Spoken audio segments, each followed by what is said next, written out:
Tasty ആയിട്ടുള്ളതും പെട്ടെന്ന് തന്നെ നമുക്ക് ഉണ്ടാക്കിയെടുക്കാൻ പറ്റുന്നതും കുട്ടികൾക്കൊക്കെ ഏറ്റവും ഇഷ്ടപ്പെടുന്നതായിട്ടുള്ള ഒരു ദോശയുടെ ഒരു റെസിപ്പിയാണ് ഇന്ന് ചെയ്യുന്നത്. അപ്പോൾ അതിന് വേണ്ടിയിട്ട് ഞാൻ കുറച്ച് ചെമ്മീൻ എടുത്തിട്ടുണ്ട്.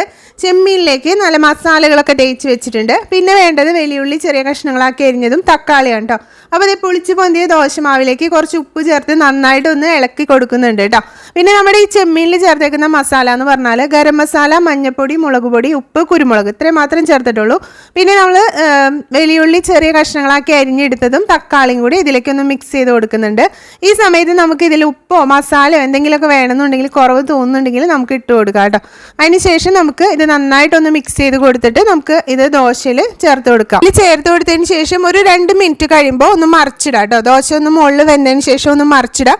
മറിച്ചിട്ടതിന് ശേഷം ഒരു 2 മിനിറ്റ് നമ്മളൊന്ന് ചെറിയ ഫ്ലെയിമിൽ ഇട്ടിട്ട് നമ്മൾ എടുക്കാം കേട്ടോ. അപ്പോൾ അത് നല്ല പെർഫെക്റ്റ് ആയിട്ട് അത് ആ ചെമ്മീനൊക്കെ കുക്കായി കിട്ടും. അപ്പോൾ ഇത്